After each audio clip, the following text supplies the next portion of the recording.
नए नए वीडियोस देखने के लिए सब्सक्राइब करें हमारे चैनल को और सब्सक्राइब करने के बाद बेल आइकन जरूर दबाएं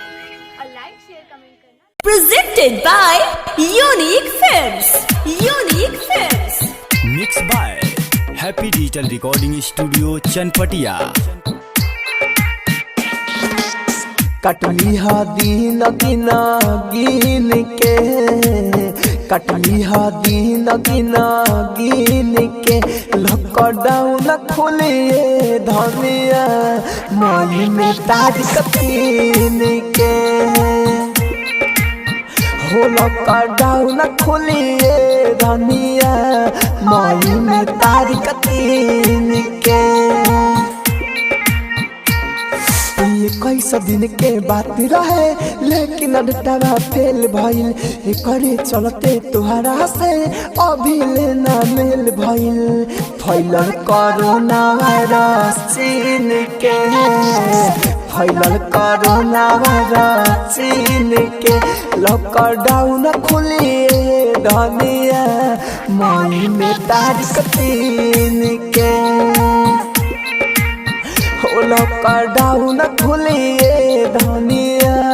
मई में तारीख तीन के। Mixed by DJ Kanchan Raj, Muzaffarpur. Mixed by Happy Digital Recording Studio Chanpatia. पूछा तारू तो सुनला बिगड़ल बाटे हाल हो माहिर मुख सौजवला के अब न मिले रोटी डाल हो राहुल लिया राशन कीन के राहुल लिया राशन कीन के लॉकडाउन खोले धनिया मई में तारीख तीन के लॉकडाउन खुले धनिया मई में तारीख तीन के कटली दिन गिना गिन के कटली दिन गिना